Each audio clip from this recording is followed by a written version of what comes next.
Hey, homeschoolers. One of the most common questions I get from homeschooling parents has to do with their child's ability to manage emotions. The number one emotion I am asked about is anxiety, followed by frustration, and then finally boredom. Boredom can look like a child not being motivated to do schoolwork, or can look like a child getting into trouble and causing conflict with siblings as a result. One of the ways that we think about this issue, I think, can be problematic for us. And I believe that I was guilty of this as well. And that is when a child struggles to manage emotions, that we can tend to think of it as a character flaw rather than what it is, which is a skill deficit. We don't teach children, even today in this age of enlightenment in public schools where they attempt to teach kids these life skills. We do not teach kids how to manage their emotions well. And as a result, people grow and become adults and have not yet mastered that ability to manage their emotions. And so they have to see a $150 to $200 per hour psychologist or therapist in order to learn those skills. And that is something that really bothers me. It was absolutely something that I wanted to teach my own kids. But here was the problem. I was a psychologist. I knew what to teach them, but I didn't have a plan for teaching these skills. And there are so many of them, in addition to all of the language arts concepts I wanted them to learn and all of the math skills that I wanted them to learn. And we could go on and on through every school subject. And there are a lot of areas where you have particular things that are important to you to teach your kids. And so at the end of the day, these emotional management skills get put on the back burner. We try to talk about them as we go. We might do a Bible study about them, but we don't take explicit teaching time for these emotional management skills. So, what I wanted to do in this episode, rather than telling you exactly how to teach a child to manage anxiety and to prevent frustration and negative consequences of handling it poorly, and finally how to deal with boredom, how to teach a child to deal with boredom. I want to give you a 3-step framework that I use every time I am thinking about how to teach one of these emotional skills. And it's very simple. And I think it will help you make plans for how to teach your kids in these particular emotional skill areas. So, the first step is prevention. When a parent comes to me and says, my child is so riddled with anxiety and I just don't know what to do, that is the place I start. I want to know, what is the child's day to day life like? Is your child getting enough sleep? And that is going to be important no matter what the emotional issue is. And it isn't just a matter of enough sleep, but is your child's sleep schedule consistent? Without a consistent sleep schedule, your child is more vulnerable to having problematic emotions to cope with. So, we want to make sure that we are generally going to bed at the same time every night, generally getting up around the same time every morning. That is more important even than getting the exact same number of hours of sleep per night. So, for example, if you happen to have a late night, you will actually feel better, and so will your child, if you get up at the regular time. Well, what are you supposed to do about that missing hour of sleep? Your child will be better off taking a nap. If your child refuses to nap, just isn't able to nap, then I would have that child have a rest time where they're in their bed, just lying quietly. They could read or something else that's going to be more conducive to sleep. And of course, by reading, I am suggesting that that would be a paper book, a print book, rather than a digital device, because we know that that blue light can interfere with sleep. So, number one, I'm going to ask you about sleep. Good, consistent sleep, enough sleep is going to help prevent these problematic emotions from overcoming our child. The next thing I want to know is about diet. And when it comes to anxiety in particular, I want to know, is your child getting caffeine? We know that teens are really enjoying the energy drinks. And I would say that teens at younger and younger ages are having coffee drinks. I know my own kids have been interested in drinking coffee before I was ever interested in it, which I really wasn't for the most part. But caffeine is a very negative, I would call it an additive that kids can have in their diet, especially when they are suffering from anxiety. It's putting fuel on the fire. So we want to severely limit the amount of caffeine that a teen is getting in the diet if they are suffering from anxiety. Next, if you have a child who is anxious, you want to avoid unnecessary anxiety. What do I mean by that? So, first, you do not want your child watching, listening to news on social media and taking in media that is going to increase anxiety unnecessarily. We don't need to know about all the problems around the world and all the doomsday scenarios that could happen. That is unnecessary information that will increase anxiety. And if you are an anxious person, I really urge you to consider cutting out that kind of content from your life. It is not doing you any good. You will not keep yourself safe by having that access to that material. What you can do instead is you can have someone who doesn't suffer from anxiety keep you informed about anything that you really truly need to know.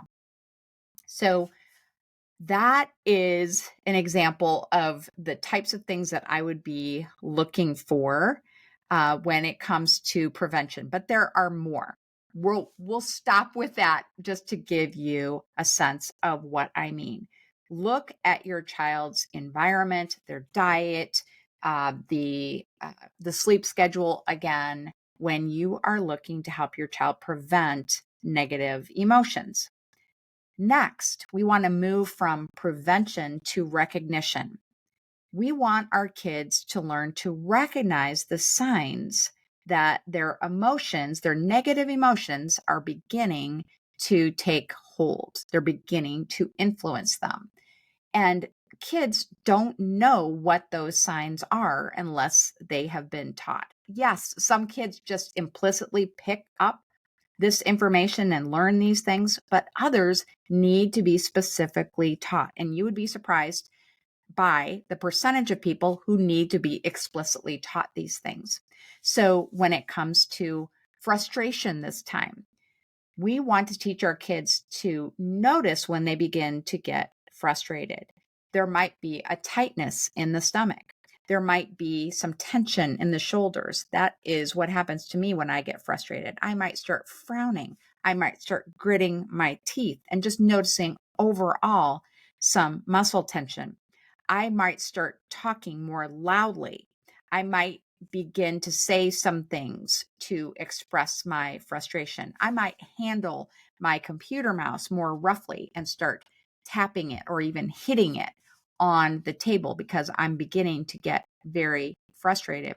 And if kids haven't been taught how to identify and be on the lookout for those signs that they're beginning to get frustrated, they aren't going to be able to substitute an appropriate constructive response to that emotion. So we want to help them be on the lookout, and we want to talk about our own signs of frustration, for example, so that they can help us as well. Kids can be a great help and coach to us in this regard. So we want to teach them to recognize the signs, to be on the lookout. And then, as I mentioned, the next step is substitution. Perhaps when your child is anxious, they just shut down, they start crying, they go to their room, they refuse to do any of the activities that they would normally enjoy. When a child is frustrated, they might scream, they might get into a fight with a sibling, they might break something.